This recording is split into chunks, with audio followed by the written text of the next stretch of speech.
The teacher poured superglue on the boy's hair. Right in front of the whole class. She laughed. Until she found out who his father was.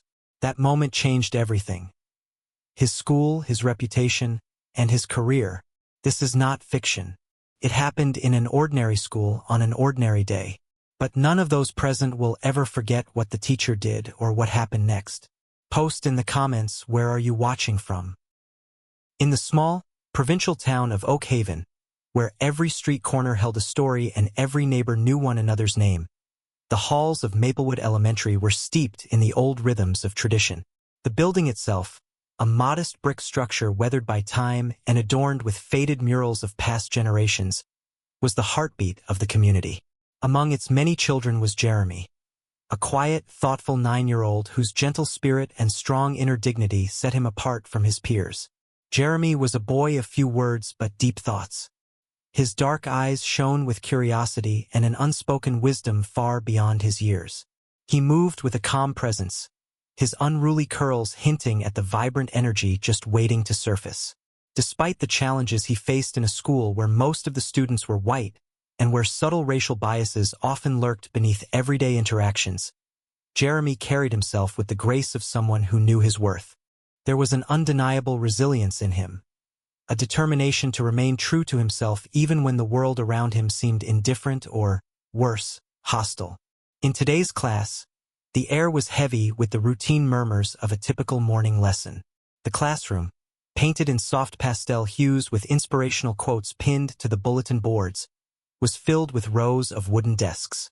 The students chatted quietly amongst themselves or stared out the windows at the sleepy town, while the teacher, Mrs. Carson, stood at the front. Mrs. Carson was a figure who commanded attention not through warmth but through a quiet, often passive-aggressive authority. With her perfectly styled hair and crisp, tailored outfits, she exuded an air of self-importance. Her gaze, however, held a glacial coolness, a subtle dismissal that many of the students, particularly those who didn't fit the expected norm, learned to dread. Mrs. Carson's methods of discipline were peculiar. Today, her jokes would cross a line that no one should ever have to bear. The lesson droned on about grammar and punctuation when, in a moment that would forever imprint itself in the collective memory of that class, Mrs. Carson announced that a disciplinary demonstration was needed. As the class's chatter faded into an uneasy silence, she turned her attention to Jeremy. Her tone, initially playful, soon revealed an undercurrent of condescension as she addressed the boy directly. "Jeremy?" she drawled, her voice dripping with a mix of mockery and feigned concern. "I believe a little lesson in discipline is in order." The class shifted, a low murmur rippling through the room while several students exchanged curious, sometimes sympathetic, glances. Without a pause for protest, Mrs. Carson produced a small, clear bottle from her desk. It was filled with a specially formulated superglue, a substance that, on this day, was to become the tool of her so-called correction.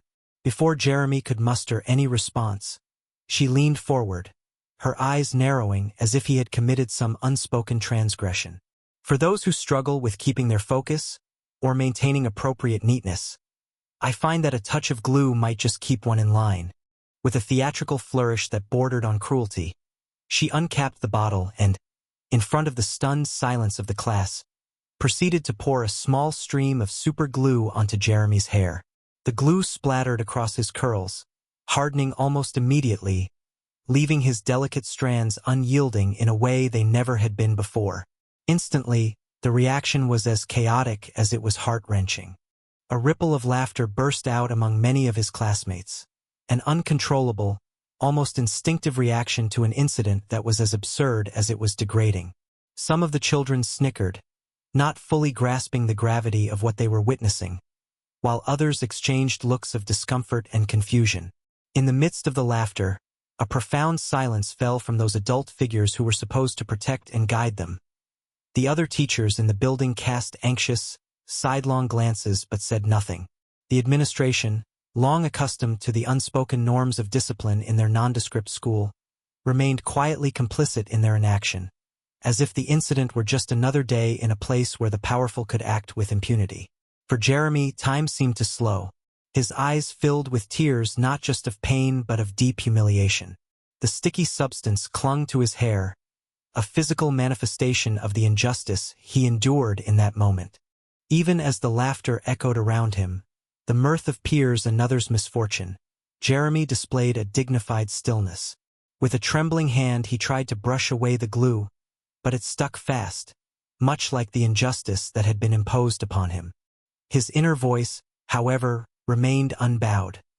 It whispered quietly that his inherent worth was not defined by the cruelty of one person's misguided discipline. In that fraught moment, an invisible line was drawn between Jeremy's unyielding spirit and a system steeped in unchecked authority. While many of his classmates might have shrunk away in embarrassment or anger, Jeremy's silence spoke volumes. A silent declaration that he was more than the sum of his degraded appearance. Deep within him stirred the seeds of resilience, nurtured by the knowledge that true dignity could never be erased by the whims of an uncaring adult. Unbeknownst to everyone in that classroom, a secret was already waiting to complicate matters further. Beyond the ignorance of the unsuspecting faculty and the laughter of an uncaring class, there was another narrative unfolding, a narrative that would soon reveal that the very person responsible for upholding the values of the school was, in fact, Jeremy's own father. Mr. Bryant, newly appointed as the principal of Maplewood Elementary, had yet to be formally introduced to the community. His arrival, shrouded in the promise of reform and the hope for change, would soon collide with this moment of disgrace, and it would change the fabric of the school forever. As the bell rang and the class was finally dismissed, Jeremy's quiet tears left a silent testimony to the deep emotional wound inflicted that day. A wound that was about to become the spark for a confrontation that would challenge the very essence of authority, dignity, and love. After the final bell rang at Maplewood Elementary, the hallways emptied into the cool, fading light of an early autumn afternoon. Jeremy trailed behind the crowd in silence, his small figure hunched as if burdened by an invisible weight. His once bright eyes now shimmered with tears that he carefully held back, and his thoughts, though turbulent, were locked away behind a brave exterior. The echoes of laughter and whispers that had filled his classroom still clung painfully to his memory. With every step down the corridor, every reluctant shuffle across the cracked pavement, he carried the humiliating stain of that day, a stark reminder that even in a place meant for learning and growth, cruelty could be hidden behind a veneer of discipline. The walk home was a solitary journey for Jeremy. The quiet on the streets of Oak Haven was misleading. Each gust of wind seemed to whisper echoes of taunts that replayed the cruel moment when superglue had hardened in his hair, a symbol of injustice he could neither undo nor forget. The weight of embarrassment and pain pressed heavily on his young heart. He did not cry out or call for help. Instead, he swallowed his sorrow. Although tears welled in his eyes, his resolve to remain dignified and composed was as steadfast as ever.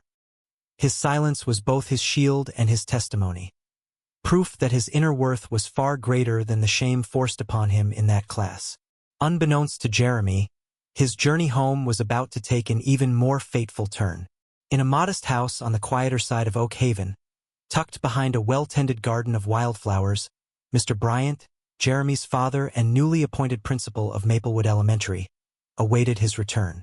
Mr. Bryant was a man of quiet intensity, with eyes that had seen more than most and a heart filled with fierce devotion to justice. The proud yet reserved leader had only recently stepped into his new role, hoping to foster an environment of care, inclusion, and fairness in the school. However, he had yet to formally introduce himself to the entire community, his arrival as principal still shrouded in corporate formality and cautious optimism. That afternoon, after business hours had long passed and the once bustling halls of the school lay silent, Mr. Bryant was poring over reports and proposals in his modest, book-lined study. He was meticulously planning his inaugural address, detailing innovative ideas for discipline policies that would respect the dignity of every child. Amidst these papers, his thoughts were interrupted by a tremor of unease, a distant, muffled sound that tugged at his protective instincts. Unable to ignore the feeling, he abandoned his paperwork and hurried towards the front door, expecting the usual chatter of neighbors returning home. Instead, he found the door slightly ajar, and the living room dimly lit, its warmth and familiarity awaiting him like a comforting hug. Inside, the soft murmur of a television showed cartoons in the background, but what caught his attention was the sight of Jeremy, seated on the worn sofa in the corner, shoulders slumped in a cloud of sorrow. The usually lively child was now a picture of stillness, lost in thought. Mr. Bryant's heart clenched as he knelt beside his son. Without pressing too hard, knowing that sometimes silence is a language in itself, he gently broached the subject with quiet concern. "Jeremy," he murmured, "what happened today?" His voice carried both authority and tenderness, a promise of protection and unwavering love. At first, Jeremy remained silent, his eyes fixed on some distant point in the room as if searching for solace in the fading light. Then, in a small, trembling whisper, he admitted, "Mrs. Carson, she poured glue on my hair. In class for discipline." The words, barely audible, broke the long silence between them. Each syllable resonated with raw pain and injustice. The revelation ignited a quiet fury within Mr. Bryant. For years, he had taught his son the values of dignity and respect, instilling in him the belief that one's worth is not determined by the cruelty of others. Hearing his child's account of humiliation, his mind raced. How could a teacher, entrusted with shaping young minds, become an instrument of degradation? Immediately, his thoughts turned to the implications for Maplewood Elementary, a school he now led, where trust was meant to be the cornerstone of every interaction. His heart pounded with protective resolve, and he vowed that something had to change. That night, long after Jeremy had fallen into a troubled sleep filled with fragmented dreams of unkind laughter and unyielding glue, Mr. Bryant remained awake at his desk. The soft glow of a desk lamp illuminated scattered documents and policy drafts, but his attention was fixed on an old family photo, a recollection of better times when every word of encouragement had bolstered hope and every accolade had reinforced integrity. Gently, he opened a new folder on his computer and began compiling data and eyewitness accounts, determined to uncover the truth behind today's incident. He recalled that subtle whispers among teachers hinted at similar events in the past, where discipline was enforced with a touch that bordered on humiliation. In the quiet solitude of the late hours, Mr. Bryant's mind became a battleground of emotions and strategies. The injustice suffered by Jeremy was not an isolated case. It was a symptom of systemic problems, a rigid, unyielding discipline policy that overlooked the dignity of students. Behind the public facade of a respectable school administration, he suspected, lay deep-seated prejudices and outdated practices. While most in the community were oblivious or indifferent, Mr. Bryant's love for his son, and his commitment to fairness, propelled him into secret preparation for what would become a turning point in the school's history. He silently vowed to confront the behavior of Mrs. Carson, even as he guarded the details of his investigation. He began compiling incident reports, interviewing a few sympathetic parents discreetly over the phone, and reaching out to trusted colleagues within the district. Every word he typed, every document he reviewed, was imbued with a fervent desire to reclaim the sanctity of the educational environment and protect the rights of every child who walked through Maplewood's doors. As the hours deepened towards dawn, Mr. Bryant's determination solidified into a silent vow. The injustice inflicted upon Jeremy would not remain buried beneath bureaucratic silence. The coming days would reveal that even in the heart of a provincial town, where traditions ran deep, one father's courage and one boy's resilience could spark a transformation. With the embryo of his forthcoming plan quietly taking shape, Mr. Bryant prepared to step into his newfound role not merely as an administrator, but as a defender of dignity, a man who would soon confront the status quo with unwavering resolve, setting the stage for an upheaval that promised to reverberate through the halls of Maplewood Elementary and beyond. The following morning dawned with a crisp clarity that felt almost symbolic of new beginnings. Maplewood Elementary, with its faded brick facade and gentle hum of anticipation, was about to witness a transformation, one that would reverberate far beyond its time-worn walls. As parents began to gather and the early chime of the school bell echoed through the corridors, a hushed excitement rippled among the faculty and students. Today was not like any other day. Today, the long-awaited introduction of the new director was imminent, and with it came an undercurrent of change that few could yet fathom. In the main office, the air was tense yet expectant. Teachers exchanged curious whispers, glancing repeatedly at the clock as minutes ticked away. Rumors had circulated for weeks about the imminent arrival of Mr. Bryant, a man whose name carried a quiet promise of reform and justice. What many of the long-serving staff did not know, however, was the deeply personal secret hidden behind that name. Mr. Bryant was not only a seasoned educator with a heart for fairness, but also the doting father of Jeremy, the very child whose morning had been painfully marred by the callous actions of Mrs. Carson. Until now, his dual identity had remained carefully concealed by circumstance and timing, but today, the mantle of leadership would force a public unmasking. At exactly 8 a.m., as the corridors filled with the chatter of arriving students and the rustle of teachers' papers, the heavy set of double doors swung open to reveal a tall, composed man in a sharp navy suit. His measured steps were firm, every movement underscored by an air of quiet determination. There was an unmistakable gravitas about Mr. Bryant as he strode through the entrance of Maplewood Elementary. His eyes, warm yet filled with an intense resolve, scanned the room, and for a brief second, in the wide eyes of those present, something passed that was equal parts paternal concern and authoritative command. The principal's announcement followed swiftly. In the crowded assembly hall, where rows of chairs awaited both staff and parents, Mr. Bryant ascended a modest podium. Before he even spoke, there was a palpable silence, a collective breath held in anticipation of the words he was about to impart. "Good morning, Maplewood Elementary." His voice resonated gently but unmistakably with authority and empathy.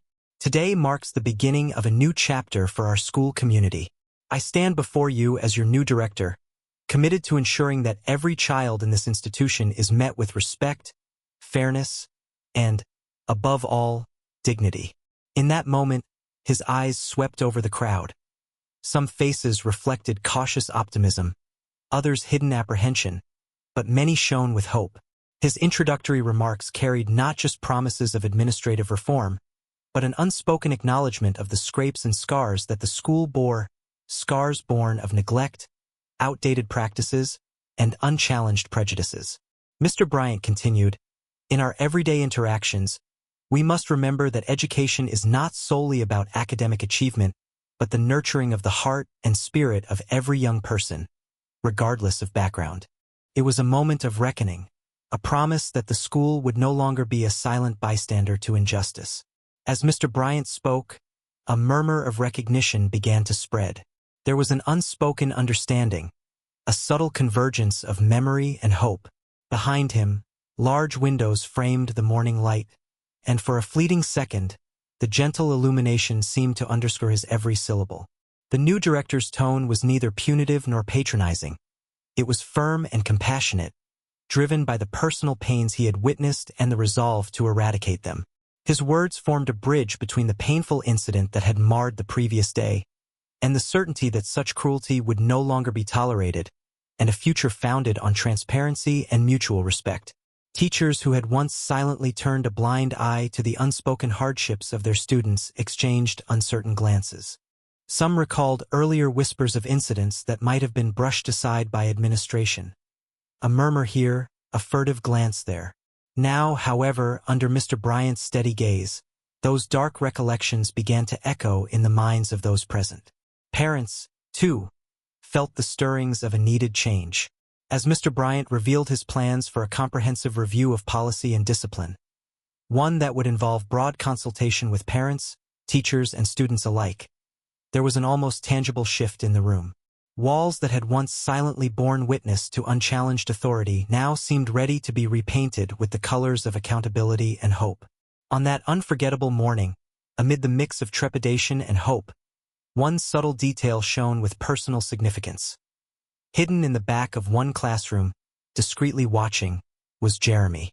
His eyes, once clouded with hurt and humiliation the previous day, now held a glimmer of something new, an inkling of resolve sparked by the silent heroism of his father's actions.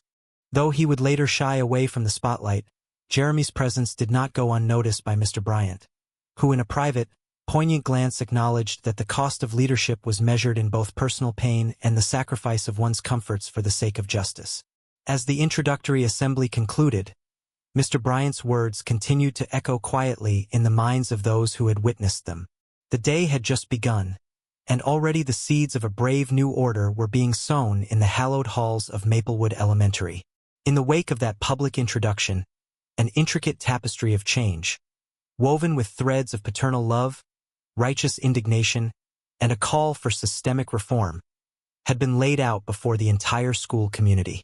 With determination burning quietly in his heart and the eyes of many upon him, Mr. Bryant embarked on a journey that promised to reshape the school and, in time, perhaps challenge the very foundations of a system built on silence and subservience.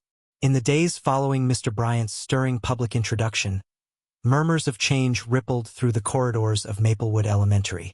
But beneath the controlled optimism and promising announcements lay a current of simmering unrest. Unbeknownst to the new director or most of the staff, one brave voice from the student body, though cloaked in anonymity, was about to shatter the long-held silence that had protected abuses in this very institution. It began on a crisp morning as classes resumed. In row 3 of Mrs. Carson's class, where the shadow of yesterday's humiliating incident still lingered, a student named Olivia, known among her peers for her inquisitive and bold spirit, fumbled with her smartphone during a brief recess between lessons. Rather than simply ignoring what transpired, she had recorded the entire incident. Every poignant detail remained etched on her phone. The casual cruelty with which Mrs. Carson had poured the super glue onto Jeremy's hair, the disturbing mixture of forced humor, derision, and the cold indifference of those around her, and the shock that had darkened Jeremy's eyes as he sat frozen in humiliation. In that fleeting recording, the laughter of some students and the strained silence of the staff mingled, forming a damning testament to a system that had allowed cruelty to pass as discipline. Olivia, fearful yet determined, sent the video anonymously via a secure messaging app to a local news outlet and several community activists. Within hours, the footage went viral, uploaded on social media under hashtags such as #MaplewoodTruth, #StopAbuse, and #DignityForJeremy. What had once been an isolated incident was now a searing revelation broadcast into every living room, shared on countless feeds, and discussed in fervent online forums. The reaction was instantaneous and overwhelming. Parents, once complacent, now began demanding answers. At neighborhood diners and community centers, hushed conversations turned into loud, impassioned discussions about the injustice inflicted upon a small boy. News anchors repeated the viral video clip on continuous loops, pointing out every moment that betrayed the callous nature of the discipline. For many, the incident resonated as a symbol of a larger, insidious problem: the unchecked power dynamics that devalued the dignity of students in a system steeped in outdated practices and racial prejudice. Within hours, Maplewood Elementary found itself at the crossroads of scandal. Rumors began to swirl, and on social media it emerged that senior members of the administration had been aware of prior whispers regarding Mrs. Carson's harsh disciplinary methods. Some claimed that a few incidents, although never formally investigated, had been quietly shrugged off by those in charge. The revelation that the administration might have intentionally swept such matters under the rug stoked the flames of public outrage even further. In the principal's office, Mr. Bryant was inundated with urgent calls from concerned parents and impassioned emails demanding transparency. Reports about the video's explosive content had reached not only the local community but also district-level administrators, awakening a sense of accountability. Mr. Bryant, whose heart was already heavy from his son's tears and the injustice inflicted upon him, immediately initiated a formal inquiry into the incident. He ordered that an independent investigation be launched, instructing his staff that every piece of evidence, no matter how uncomfortable, must be gathered and evaluated. Although a few members of the lower administration attempted to stifle the issue by issuing vague assurances that everything was under control, Mr. Bryant's steely resolve made it clear that there would be no burying of the truth. Meanwhile, Mrs. Carson, once an unchallenged figure of authority in her classroom, began to feel the walls closing in. As whispers of the video's content spread and digital backlash intensified, her previously assured composure gave way to palpable anxiety. Rumors of a review of her conduct circled the corridors. Colleagues who had previously exchanged polite nods with her now avoided her gaze, and some even began to question her methods in hushed, incredulous tones. The teacher who once reveled in her unyielding adherence to a method of discipline, disguised as humor, could no longer hide behind the facade of administrative blindness. It became increasingly evident that not only was the public demanding an explanation, but internal forces within the school were also awakening to the injustice that had been meticulously recorded by an unassuming yet courageous student. As the video continued its relentless spread online, community leaders, activists, local government officials, and even members of the school board began to organize impromptu meetings and press conferences. They decried the incident as representative of broader systemic racism and abuse of power within educational institutions.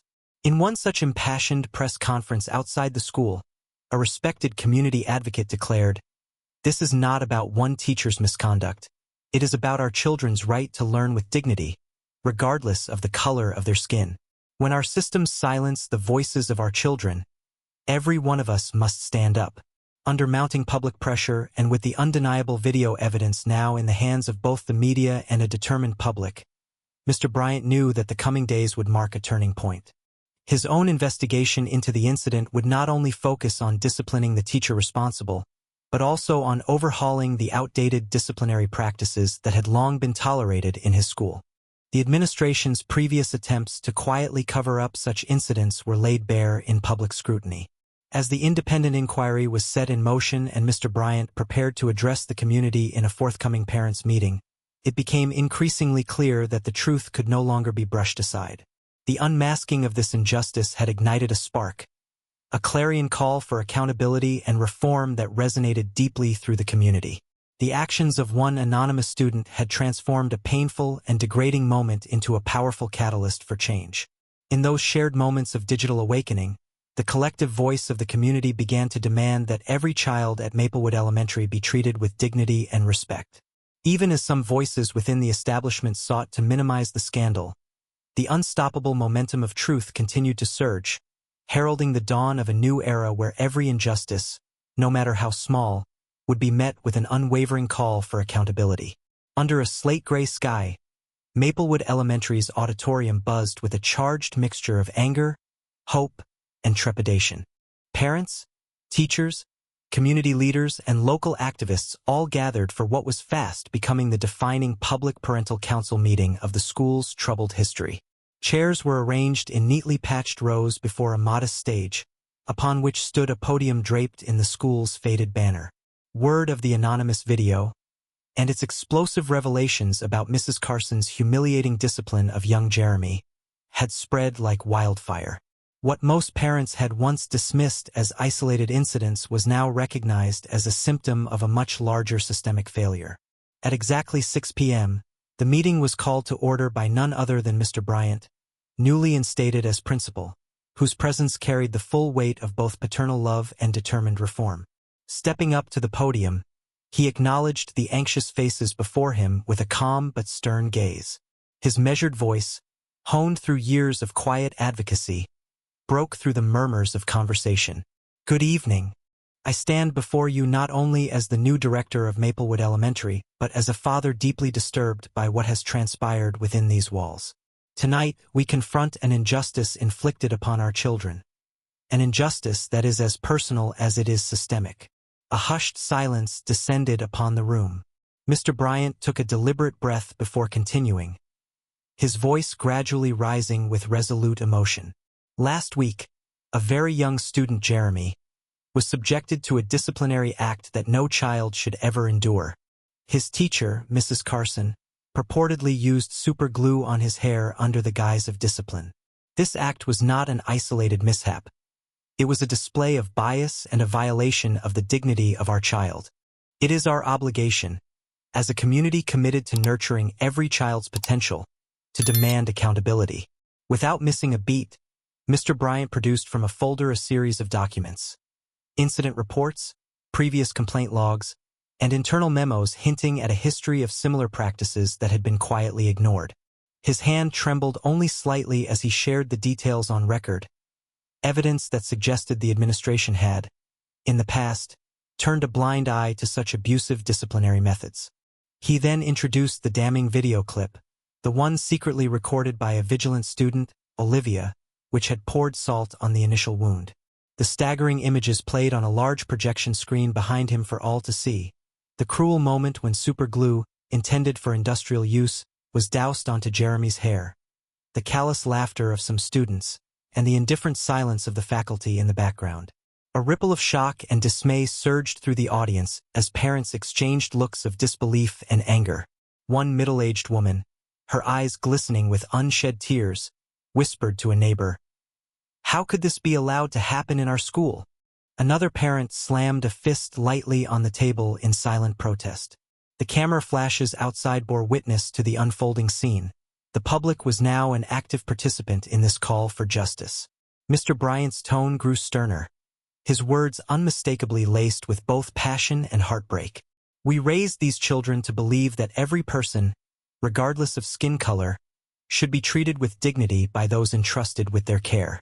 To see one of our own humiliated, demeaned publicly under the guise of discipline is a betrayal not just of our children, but of our values as a community." He paused, surveying the room as if to firmly imprint this truth upon each listener. "Today, I ask each and every one of you, will we stand by while our children's voices are silenced, or will we unite to demand a system that honors their inherent worth?" As Mr. Bryant's words cascaded over the restless crowd, voices began to swell in support. A gentle hum of collective agreement grew louder, punctuated by intermittent cheers and shouts of affirmation. Parents who had previously assumed a passive role now rose to speak. One father recounted how his own daughter had once been subjected to harsh disciplinary measures that left her visibly shaken. Another parent, her voice trembling with indignation, declared that every child at Maplewood deserved better, a promise of compassion instead of cruelty. The meeting took on the character of a modern town hall, where personal stories intermingled with calls for sweeping reform. Some teachers, emboldened by the public's passion, confessed that they had witnessed or even silently tolerated practices that demeaned students. Their revelations further underscored what Mr. Bryant had long suspected. There was a systemic issue at hand, a culture of indifference and unchallenged prejudice that had allowed abusive tactics to persist under the guise of discipline. As the evening progressed, the council meeting transformed into a powerful indictment of the status quo. The invaluable video evidence and Mr. Bryant's relentless pursuit of the truth had brought to light not only the shameful act against Jeremy, but also the broader neglect by school authorities. When a parent demanded that Mrs. Carson be held accountable, his voice was met with a chorus of nods and supportive murmurs. The atmosphere, once heavy with subdued tension, erupted into a clarion call for justice, a call that resonated with every individual in that crowded auditorium. Mr. Bryant concluded the meeting with a final resounding declaration. "This is not merely about punishment. It is about transformation. We must dismantle the structures that allowed such cruelty to flourish. Let our collective voice be the catalyst that changes our system from one of silence and submission into one of transparency and respect." As his words echoed through the room, a standing ovation broke out. Parents, teachers, and community members united in a powerful display of solidarity. In that historic moment, Mr. Bryant's explosive yet dignified speech solidified the foundation of a movement that would soon ripple beyond the walls of Maplewood Elementary. The meeting was a turning point, a public unmasking of injustice that promised to reshape the future of discipline in the whole district. And in the midst of it all, young Jeremy, who had suffered so much quietly, remained a silent witness to the promise that his pain would catalyze real change. A palpable transformation began to sweep through Maplewood Elementary in the weeks following the explosive public meeting. The eruption of truth, ignited by the video evidence and Mr. Bryant's impassioned call for justice, forced the administration to pivot from mere damage control to genuine reform. In a series of decisive actions, the school board and, ultimately, Mr. Bryant himself initiated comprehensive changes to restore a sense of dignity and compassion to every facet of the institution.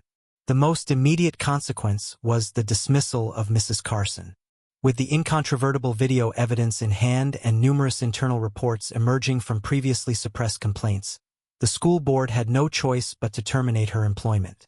Her departure was announced during an emergency board meeting convened by Mr. Bryant, who now found himself standing before teachers, parents, and community representatives.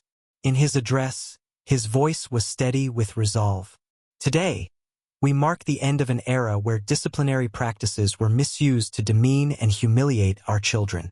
The incident inflicted upon Jeremy is symptomatic of deeper issues within our system, issues that we can no longer ignore. We owe it to every student at Maplewood to provide a safe and nurturing environment, one in which respect and dignity prevail over outdated punitive methods. The dismissal not only served as justice for Jeremy but also sent a clear message to every staff member and administrator. Accountability was non-negotiable. This action was followed by the appointment of a new, more compassionate and professional behavior management coordinator, whose mandate was to overhaul disciplinary procedures and align them with restorative justice principles. Mr. Bryant was vocal about creating a culture where educators would be held to higher ethical standards, ensuring that respect for every child's individuality and cultural identity would be the cornerstone of Maplewood's values. In the aftermath of the dismissal, a series of private meetings were held with the remaining teaching staff. In a spacious faculty lounge bathed in soft afternoon light, Mr. Bryant gathered a group of teachers who had long complained about the outdated disciplinary methods but had felt powerless to disrupt the system.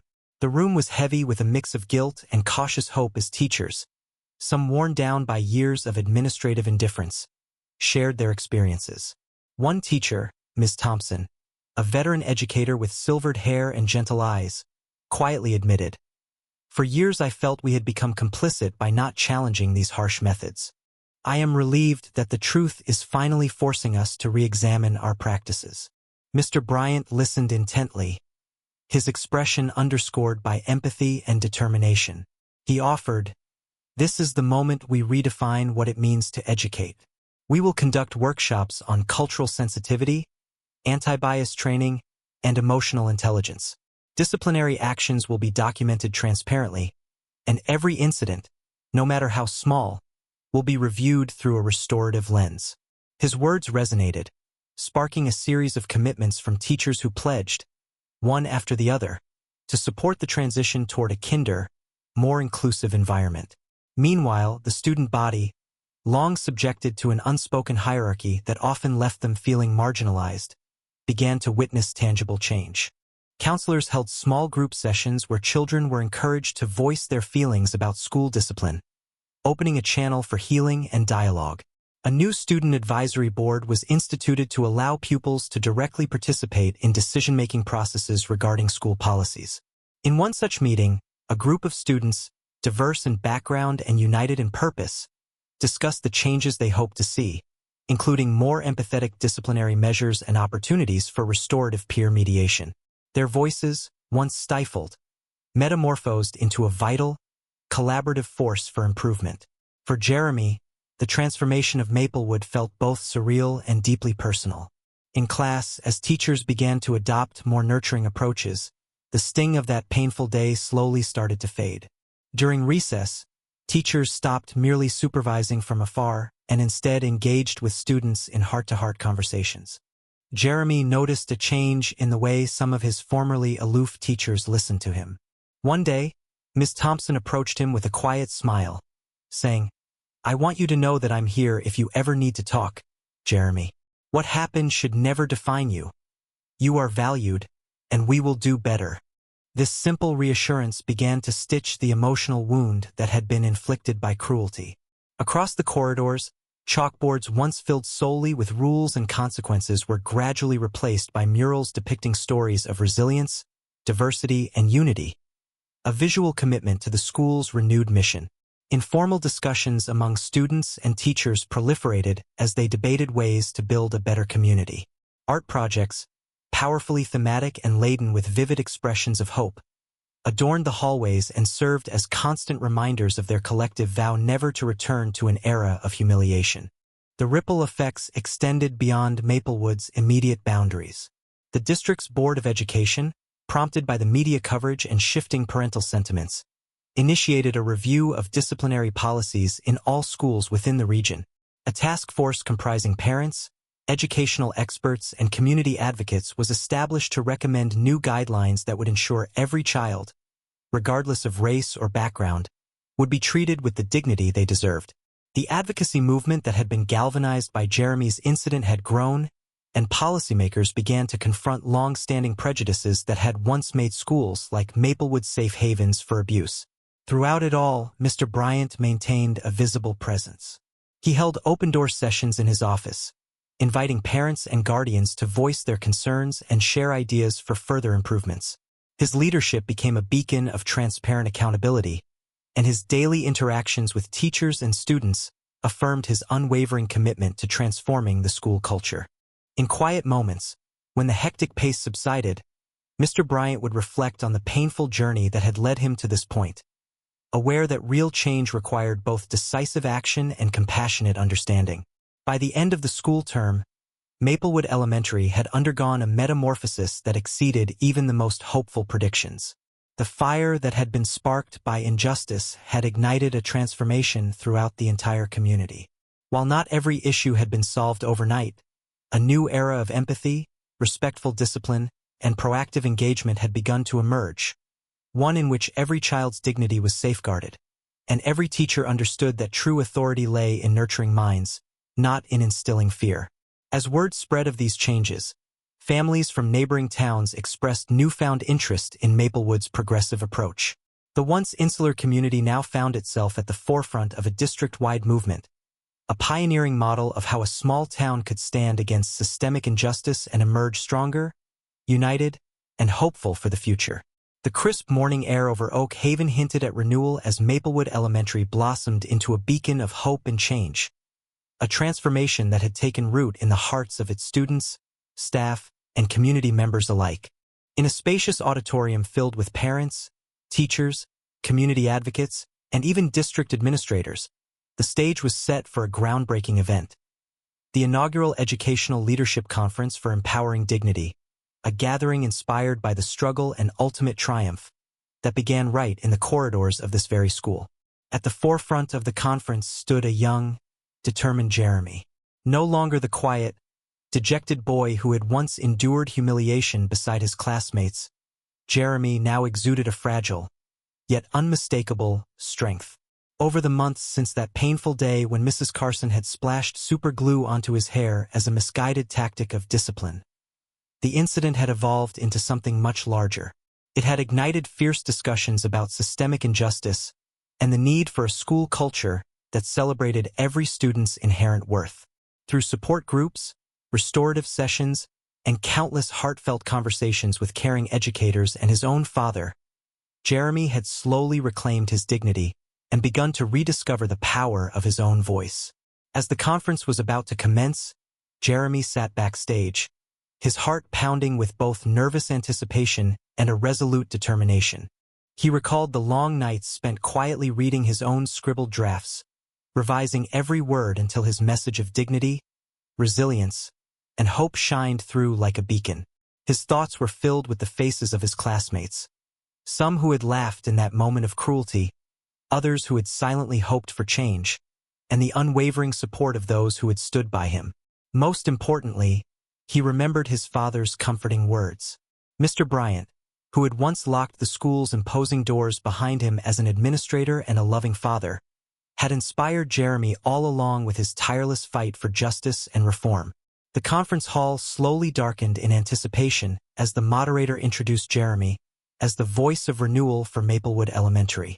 A hush fell over the crowd when Jeremy took center stage at the podium, his small stature belying the strength of his presence. He cleared his throat gently, letting the weight of the moment settle in before he began. Today, I stand before you not as the victim of an act meant to humiliate me, but as a witness to the incredible power of truth and unity. I remember that day vividly, the day when I felt small, when a single drop of super glue became a symbol of a system that sought to silence me. I felt the sting not just physically, but deep inside my heart. Yet, in that pain, I discovered a profound lesson, that our dignity cannot be taken from us as long as we are willing to speak, to stand, and to trust in the fairness that we so desperately seek.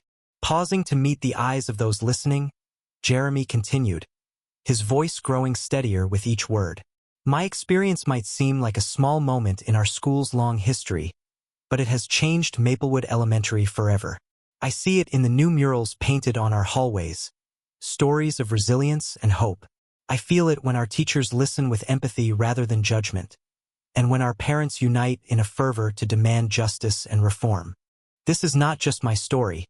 It is our story, a testament to what can happen when one voice dares to challenge an unjust system. A ripple of applause began softly at first before swelling into a resounding ovation. Among the faces in the audience, proud smiles mingled with tear-streaked expressions as parents, many of whom had once been silent bystanders, now stood in solidarity. Teachers who had previously tolerated outdated practices now nodded in agreement, emboldened by the clarion call for change. After his moving address, Jeremy stepped down from the podium to a flurry of congratulatory embraces from his peers, supportive pats on the back, and even a few joyful high-fives from the children who had once felt isolated by fear. His words, simple yet profound, had not only transformed his own grief into an instrument of hope, but had also catalyzed an awakening in Maplewood Elementary that rippled into the wider community. Over in the back of the hall, Mr. Bryant watched with quiet pride. His journey from a man of reserved determination to a commanding leader was complete. In the previous weeks, he had fearlessly confronted the silence of a compromised system, held public parental councils that shook the foundations of the administration, and ushered in reform that redefined what discipline should be: firm but humane, corrective yet compassionate. Standing in the wings as both principal and proud father, he had seen his efforts merge with the rising tide of community voices demanding accountability and fairness. As the conference drew to an end, Mr. Bryant took to the stage for a brief, heartfelt address. I have always believed that every child deserves to be treated with respect and that every act of injustice is a call to action, he said, his voice steady but imbued with deep emotion. When my son suffered humiliation in our classrooms, I vowed that no other child would experience that pain silently. Today, I stand here not just as your director, but as a catalyst for change, a man who believes in the power of justice so deeply that I am willing to challenge every outdated norm that has oppressed our children. In that moment, it felt as if time itself had shifted. A new chapter had begun where each person in the community was a custodian of dignity, and every voice mattered. Teachers were now seen as mentors and partners in nurturing young minds. Administrators understood that power was earned through empathy, not fear. And most importantly, the students realized that their dreams and voices were priceless. As the hall emptied and the echoes of the community's proclamations began to fade into the soft murmur of evening, a quiet scene unfolded in one of the small corridors of Maplewood. Jeremy, now alone with his thoughts, sat by a window and scribbled notes in a small notebook. He was drafting his first official speech for an upcoming conference of future school leaders, a speech that would carry forward the mantle of his newfound voice and the promise that injustice, when met with unwavering courage, can indeed be transformed into a legacy of hope. Outside, as the night deepened and the last of the attendees trickled out, Mr. Bryant stood at the grand entrance of Maplewood Elementary. He paused for a long moment, surveying the rejuvenated building with deep, reflective satisfaction. As he closed the door behind him, it symbolized more than the end of a day. It marked the closing of an era of silent suffering and the birth of a system that now cherished the truth. And while Jeremy prepared his first address to future leaders, Mr. Bryant closed the door of the school, no longer just as a principal, but as a man who had changed the system. Subscribe so you won't miss the story that will make you believe in the power of justice once again.